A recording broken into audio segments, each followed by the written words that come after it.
Hello student, बहुत बहुत स्वागत है। यूपी बोर्ड क्लास 12 के बच्चों का हाफ ईयरली एग्जाम जो है अक्टूबर में स्टार्ट हो चुका है। देख सकते हैं ये जो है आपका अर्धवार्षिक परीक्षा पेपर जो है 2023 का हाफ ईयरली का एग्जाम सामान्य हिंदी का है। और ये जो पेपर है मुझे एक स्टूडेंट ने भेजा है, नगर पालिका इंटर कॉलेज का स्टूडेंट है जिसका नाम है बसंत कुमार ने।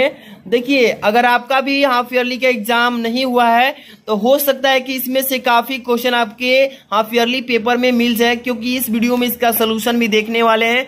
तो वीडियो काफी इंपॉर्टेंट है और वीडियो को लाइक कर दीजिए। और सबसे पहले नंबर, जिस भी बच्चे का अभी देखिए, जितने भी बच्चे का इंग्लिश का, मैथ का, केमिस्ट्री, जितने भी बच्चों का अर्धवार्षिक पेपर हो रहा है वो सभी बच्चे आप मेरे पास इसका पेपर सॉल्यूशन पेपर वीडियो भेज दीजिए।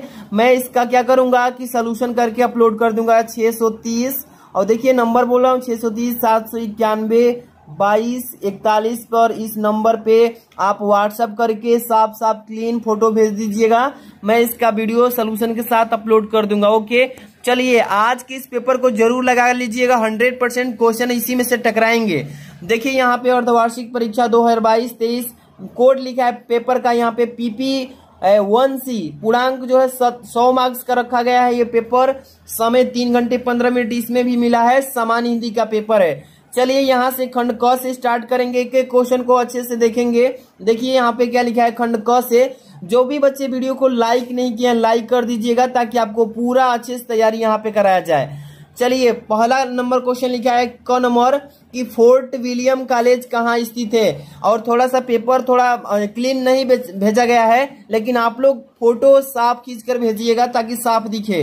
देखिए फोर्ट विलियम कॉलेज कहाँ स्थित है। यहाँ पे आगरा है, मद्रास, कलकत्ता। तो सभी बच्चे को मालूम होना चाहिए कि कलकत्ता में फोर्ट विलियम कॉलेज का स्थापना है। ठीक है, वहीं पर स्थित है। अगला क्वेश्चन देखिए, इसमें ख नंबर लिखा है कि हिंदी गद्य साहित्य के जनक माने जाते हैं। कौन माने जाते हैं। यहाँ पे आचार्य रामचंद्र शुक्ल, पंडित लल्लूलाल जी, भारतेंदु हरिश्चंद्र, इंसा अल्लाह खान। तो सभी बच्चे जानते हैं कि भारतेंदु हरिश्चंद्र जो यहाँ पे लिखा गया है ये इसका करेक्ट आंसर होगा। हिंदी साहित्य के जनक यही है। अगला क्वेश्चन थोड़ा सा साफ नहीं दिख रहा होगा, लेकिन आपको मैं समझा रहा हूँ, बात को समझिएगा। ग नंबर ध्रुव स्वामिनी की रचना विधा है किसकी। एकांकी की, नाटक का, उपन्यास का, कहानी। तो ध्रुव स्वामिनी जो है ये एक नाटक है और ये नाटक जयशंकर प्रसाद जी के द्वारा रचा गया था। ठीक है। अगला प्रश्न देखिए, घ नंबर लिखा है कि रानी केतकी की कहानी के लेखक। रानी केतकी की कहानी के लेखक कौन है। मुंशी यहाँ पे मद्दा सुखलाल जी के, महावीर प्रसाद द्विवेदी, इंसा अल्लाह खान, राजा शिव प्रसाद सितारे हिंद। सभी बच्चे को मालूम है कि इंसा अल्लाह खान जो है यहाँ पे तीसरा ऑप्शन ये हो जाएगा रानी केतकी कहानी के लेखक। ठीक है। अगला प्रश्न अंग नंबर देखिए क्या लिखा है इसमें। गेहूं बनाम गुलाम निबंध में गुलाब किस प्रकार की प्रगति का घातक है। तो यहाँ पे आर्थिक का, कि सामाजिक का, कि संस्कृति का, यहाँ पे राजनैतिक। तो सभी बच्चे जानते हैं कि गेहूं बनाम गुलाम जो है ये निबंध है और गुलाब का किस प्रकार के प्रगति के घातक है तो ये संस्कृति का। यहाँ पे याद रखिएगा, पहला में 5 क्वेश्चन आए थे। दूसरा क्वेश्चन देखिए ध्यान से, लिखा गया कि आदिकाल को वीर गाथा काल का नामकरण किसने किया था। हजारी प्रसाद द्विवेदी, डॉक्टर राम कुमार वर्मा, आचार्य रामचंद्र शुक्ल ने, मिश्र बंधु ने। तो यहाँ पे जो चौथा ऑप्शन है मिश्र बंधु, इनका नाम है वास्तविक में विश्वनाथ प्रसाद मिश्र जी। तो ये हो जाएगा इसका करेक्ट आंसर चौथा। अगला प्रश्न देखिए, ख नंबर लिखा है कबीर बाणी के डिटेक्टर कौन है। यहाँ पे लिखा है 4 ऑप्शन। इसका करेक्ट आंसर सबको मालूम होना चाहिए, हजारी प्रसाद द्विवेदी हो जाएंगे इसका करेक्ट आंसर। सबको मैं क्लियर कराते चल रहा हूँ, तैयारी अच्छे से कीजिए। हाफ ईयरली एग्जाम्स में से क्वेश्चन काफी फंसेंगे इसमें से। अगला क्वेश्चन ग नंबर रीतिबद्ध काव्य धारा के कवि नहीं है। 4 क्वेश्चन से जसवंत सिंह, याकूब खा, दलपति राय, घनानंद, दलपति राय। यहाँ पे जो ऑप्शन है आप सभी देख रहे हैं। अगला क्वेश्चन देखिए, अगला क्वेश्चन घ नंबर प्रयोगवाद की प्रवर्तक कौन है। निराला जी, अगे जी, जगन्नाथ दास रत्नाकर, मैथिली शरणगुप्त जी। तो प्रयोगवाद के प्रवर्तक जो हैं अगे जी हैं। ठीक है ना, इसको अच्छे से तैयार कर लेना। अगला क्वेश्चन है अंग नंबर तुलसी ने श्री रामचरितमानस की रचना की है। यहाँ पे कौन सी भाषा में। ब्रज भाषा में, भोजपुरी में, अवधी भाषा में, खड़ी बोली में। तो देखिए तुलसीदास ने श्री रामचरितमानस को जब रचा था तो वो ब्रज भाषा में नहीं, अवधी भाषा में। कौन सी? अवधी भाषा में। अगला क्वेश्चन 3rd नंबर देखिए, ये क्वेश्चन जो है आपका 10 नंबर का आया है और दिए गए गद्यांश पर आधारित निम्नलिखित प्रश्नों के उत्तर देना है। क्या लिखा है कि साहित्य, कला, नृत्य, गीत, आमोद प्रमोद अनेक रूपों में राष्ट्रीय जन अपने अपने मानसिक भावों में प्रकट करते हैं। आत्मा का तो विश्वव्यापी आनंद भाव है, वह इन विधि रूपों में साकार होता है। यद्यपि बाह्य रूप, यहाँ पे देखिए आगा थोड़ा सा लिखा है कि दृष्टि से उनमें से एक मात्र है जो व्यक्ति सदृश है, वह प्रत्येक संस्कृत के आनंद पक्ष की स्वीकार करता है और उससे आनंदित होता है। इस प्रकार की उदार भावना भी विविध जानों से बचे हुए राष्ट्र के लिए स्वर्थकार है। तो ये जो आप गद्यांश पढ़े हैं तो आपको मालूम चल गया होगा कि कौन से एक पाठ से गद्यांश को लिया गया है। इस पाठ के गद्यांश में से आपको जानकारी होना चाहिए। 5 क्वेश्चन पूछा गया है, 5 क्वेश्चन के आंसर देना है। सबसे पहले तो आपको जानकारी होना चाहिए कि कौन सा पाठ से गद्यांश लिया गया है। तो राष्ट्र का स्वरूप जो है आपका चैप्टर राष्ट्र का स्वरूप, कौन सा? तो राष्ट्र का स्वरूप जो चैप्टर है आपका, इस चैप्टर से इस गद्यांश को लिया गया है। और राष्ट्र के स्वरूप चैप्टर को किसने लिखा है? तो वासुदेव सरल अग्रवाल जी। कौन लिखे हैं? वासुदेव सरल अग्रवाल जी के द्वारा ये चैप्टर को लिखा गया था। इसी तरीके से आपको गद्यांश में बहुत सारा हल कराया हूं और इसमें से 5 क्वेश्चन से बहुत सारे बच्चों को गद्यांश हल करना भी आ चुका होगा, इसी का आंसर देना है। ठीक है, यहाँ पे 4 नंबर क्वेश्चन देखिए, दिए गए पद्यांश पर आधारित निम्नलिखित प्रश्नों के उत्तर लिखिए। ये भी 10 नंबर का पद्यांश है।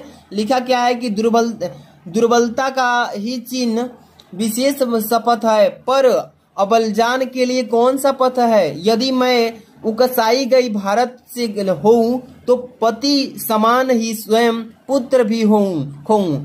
यहाँ पे देखो, ठहरो मत रुको मुझे कहूं तो सुन लो, पाओ यदि उसमें सार सबे उसे सब चुन लो।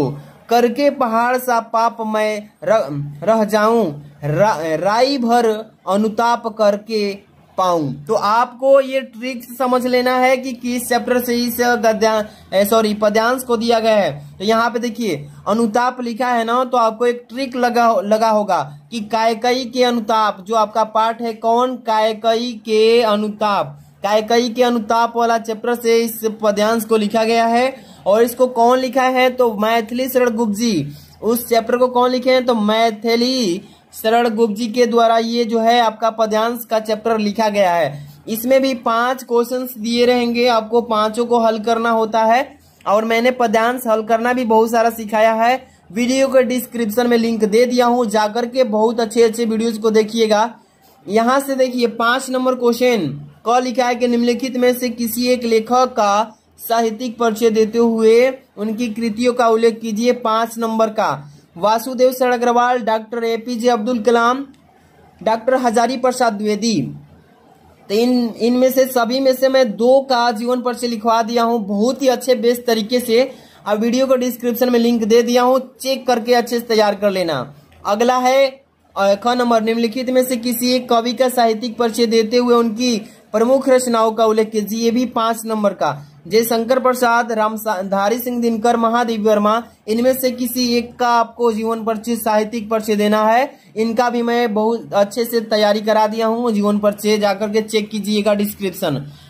6 नंबर, बहादुर अथवा पंचलाइट कहानी का सारांश अपने शब्दों में लिखिएगा। ठीक है, ये क्वेश्चन 5 नंबर का आता है और इसका भी सलूशन मैं दे चुका हूं। और ये 7 नंबर क्वेश्चन जिला वाला आता है, यानी कि डिस्ट्रिक्ट में आप किस डिस्ट्रिक्ट से हैं, किस जिले से हैं, आपके जिला में अलग प्रश्न ये 7 नंबर वाला आता है। हर एक बच्चों का जिला का अलग अलग ये 7 नंबर वाला क्वेश्चन आएगा, तो आपके लिए इंपॉर्टेंट बताना जरूरी है। और ये 5 नंबर का आता है, तो आप किस जिले से हैं आप जरा कमेंट कर देना। ठीक है, अगला क्वेश्चन ये जो है आपका खंड ख है और ये संस्कृत भाग से है। ये संस्कृत में गद्यांश दिया रहेगा। दिए गए संस्कृत गद्यांश का संदर्भ हिंदी में अनुवाद कीजिए। 7 नंबर का आता है, लिखा है कि धन्योनम भारत देशा यत्र सतुलम। तो देखिए ये संस्कृत का गद्यांश है, ये थोड़ा साफ नहीं आया है, आपको दिख नहीं रहा होगा, लेकिन मैं पढ़ रहा हूं तो समझिएगा। ठीक है, तो ये आपका जो चैप्टर है कौन सा? सुभाषित रत्नानी, नहीं सॉरी संस्कृत भाषाया महत्तम। कौन सा है? संस्कृत भाषाया महत्तम वाला चैप्टर से ये गद्यांश दिया गया है, पढ़ लीजिएगा। यहाँ पे श्लोक दिया गया है, ख नंबर दिए गए श्लोक का संदर्भ हिंदी में अनुवाद कीजिए 7 नंबर का। ये प्रीणाति, ये जो है आपका, ये भी कौन सा चैप्टर से, तो संस्कृत सुभाषित रत्नानी वाला चैप्टर से इस श्लोक का दिया गया है। इसका हिंदी में संदर्भ लिखना है, हिंदी में अनुवाद करना होता है। अगला 9 नंबर देखिए, निम्नलिखित मुहावरों एवं लोकोक्तियों में से किसी एक का अर्थ लिखकर वाक्य में प्रयोग करना है। क नंबर लिखा है कि कूप मंडूक होना। कूप मंडूक होना का मतलब होता है सीमित ज्ञान, यानी कि बहुत सीमित ज्ञान। इसका वाक्य में प्रयोग क्या होगा कि छाप डॉक्टरों पर अधिक विश्वास मत करो, क्योंकि वो क्या होते हैं, कूप मंडूक होते हैं, यही बोलते हैं कूप मंडूक, ठीक है ना। गागर में सागर भरना, इसका अर्थ क्या होता है कि थोड़े शब्दों में बड़ी बड़ी बातें करना, इसी को बोलते हैं गागर में सागर। इसका वाक्य में प्रयोग करना होता है। यहाँ पे ग नंबर, अधजल गगरी छलकत जाए, इसका मतलब कि अल्प ज्ञान, मतलब थोड़ा सा ही ज्ञान पर ज्यादा बातें बनाना, अलझल गगरी झलकत जाए का हो जाएगा। तो ये 4 ठे यहाँ पे दिया है, इसका मतलब आपको वाक्य में प्रयोग भी करना है। ये 2 नंबर का आता है। अगला क्वेश्चन 10 नंबर क, निम्नलिखित शब्दों के संधि विच्छेद सही विकल्प का चयन करना है। लिखा है पहला नंबर की देवालय, क्या लिखा है, देवालय। देवालय का मतलब देव धनालय, पहला ऑप्शन ही सही है। दूसरा नंबर ब नंबर देखिए, विद्यार्थी का संधि विच्छेद विद्या धन अर्थी, पहला नंबर ही सही है, विद्या धन अर्थी हो जाएगा। अगला है इसमें स नंबर, शयनम। शयनम का संधि विच्छेद क्या होता है, से धन अनम होता है, चौथा नंबर ऑप्शन हो जाएगा सही, से धन अनम हो जाएगा। अगला क्वेश्चन यहाँ पे देखिए ख नंबर, निम्नलिखित शब्दों के विभक्ति और वचन चयन कीजिए। क्या लिखा है इसमें कि आत्मने में वचन बताइए, विभक्ति बताइए। तो आत्मने में जो होता है ना, ये चतुर्थी विभक्ति है और एक वचन में आता है। यहाँ पे दूसरा ऑप्शन लिखा है चतुर्थी विभक्ति एक वचन, ये सही ऑप्शन है। अगला है नामना, नामना में विभक्ति बताइए, तो तृतीय विभक्ति है नामना। यहाँ पे देखिए ऑप्शन कौन सा दिया है, दूसरा नंबर, तृतीय विभक्ति एक वचन आ जाएगा, ठीक है। अगला क्वेश्चन देखिए, साफ साफ दिख रहा होगा, 11 का कौन, निम्नलिखित शब्द युग्मों का सही शब्द का चयन कीजिएगा। लिखा है तरंग तुरंग, क्या लिखा है इसमें, तरंग तुरंग का सही शब्द बताइएगा। तरंग का मतलब क्या होता है, तुरंग का मतलब क्या होता है। तरंग मतलब होता है लहर, लहर जो आपका नदी में निकलता है ना, दरिया में तरंगे निकलती हैं। तुरंग का मतलब होता है घोड़ा, तो लहर और घोड़ा, दूसरा ऑप्शन जो है ये सही है, ठीक है। इसका शाब्दिक अर्थ यही होगा। अगला ब नंबर क्वेश्चन लिखा है कि भवन भुवन। भवन का मतलब घर होता है, भुवन मतलब संसार होता है, तो घर और संसार, ये जो है आपका तीसरा ऑप्शन सही है। अगला क्वेश्चन देखिए ख नंबर, लिखा है कि गिरा शब्द का सही अर्थ बताइए। गिरा का मतलब क्या होता है, गड्ढा होता है कि लक्ष्मी होता है कि बाणी होता है कि पतन होता है। तो गिरा शब्द का मतलब होता है पतन, जब कोई गिर जाता है, कभी उठ नहीं पाता, उसका पतन हो जाता है, तो ये अर्थ होगा। अगला क्वेश्चन इसमें ब नंबर, वर्ड। वर्ड का मतलब होता है सही शब्द का अर्थ बताना। वर्ड का मतलब कलर होता है, कलर मतलब रंग होता है। आप कक्षा 10 में पढ़े होंगे वर्ड विक्षेपण, यानी कि एक श्वेत रंगों से 7 रंगों में विभक्त हो जाना ही वर्ड विक्षेपण होता है। वही वर्ड है, वही वाला जो कि वर्ड का मतलब रंग होता है। यहाँ पे तीसरा नंबर ऑप्शन सही है, ठीक है। अगला क्वेश्चन ग नंबर, लिखा है कि निम्नलिखित वाक्यांशों के लिए एक शब्द का चयन कीजिए। यहाँ पे लिखा है अभी अभी स्नान किया हुआ, शीघ्र स्नान, स्नान बोलते हैं अंग स्नान, सघ्र स्नान। तो पहला ऑप्शन जो दिया है कि शीघ्र स्नान, उसी को बोलते हैं अभी अभी स्नान किया हुआ। ब नंबर, सत्य में जिसका दृढ़ विश्वास हो उसको क्या बोलते हैं, सत्य में जो विश्वास रखते हैं उसको क्या बोलते हैं। यहाँ पे 4 ऑप्शन दिए हैं, आप लोगों के लिए मैं छोड़ रहा हूँ। देखिए, जो सत्य बोलता है उसको सत्यवादी बोलते हैं, और जो सत्य में दृढ़ विश्वास रखता हो उसको क्या बोलते हैं। आप लोग के ऊपर ये कमेंट करके बताना, आप लोग जरूर से जरूर। घ नंबर, निम्नलिखित में से कि नहीं 2 वाक्यों के लिए शोध करके बताइए। 2 करना है। रामचंद्र रावण का वध किए, राम जी ने रावण का वध किया है। यहाँ पे गुलाब का फूल लाल रंग का होता है, गुलाब लाल होता है, रंग नहीं रहेगा। यहाँ पे लिखा है मुझे चाय का गर्म प्याला दो, मुझे गर्म प्याले का चाय, मुझे गर्म चाय का प्याला दो, ये हो जाएगा सही शब्द।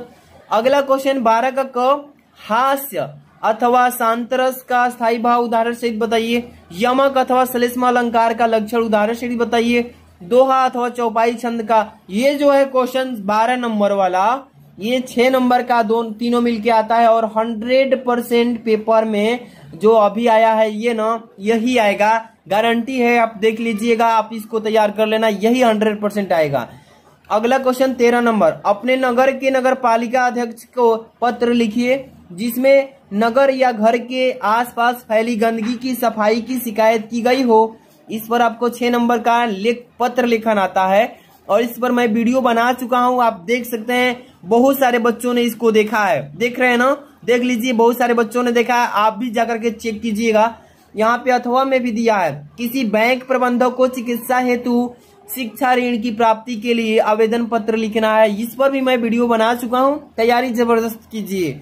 यहाँ पे 14 नंबर देखिए, किसी एक विषय पर अपनी भाषा शैली में निबंध लिखिएगा। ये 10 नंबर का दिया है। स्वच्छ भारत अभियान, शिक्षा बेरोजगारी की समस्या, कंप्यूटर विज्ञान की आवश्यकता, कोरोना एक वैश्विक चुनौती। इस पर भी मैं वीडियो बनाया हूं, देख लीजिए, तैयारी जबरदस्त कीजिए। और जो भी बच्चों का पेपर हो रहा है ना, आप लोग मेरे व्हाट्सएप नंबर यहाँ पे लिख रहा हूँ, देखिए 630, यहाँ पे 791, ठीक है, 791 2241, इस नंबर पे व्हाट्सएप करके साफ साफ फोटो भेजिएगा ताकि अच्छा से समझाएं वीडियो में सलूशन के साथ, ताकि बोर्ड एग्जाम में हेल्प मिले। और अपना कॉलेज का नाम भी लिखकर सेंड कीजिएगा। वीडियो को लाइक कर दीजिए, चैनल पर नए हैं तो सब्सक्राइब कर लीजिए। और ये आपको पेपर चाहिए जो सलूशन अभी मैं बताया हूं तो टेलीग्राम ज्वाइन कीजिए, वहां पे सेंड कर रहा हूं ताकि आप जबरदस्त तैयारी करें। मिलते हैं नेक्स्ट वीडियो में। Thanks for watching.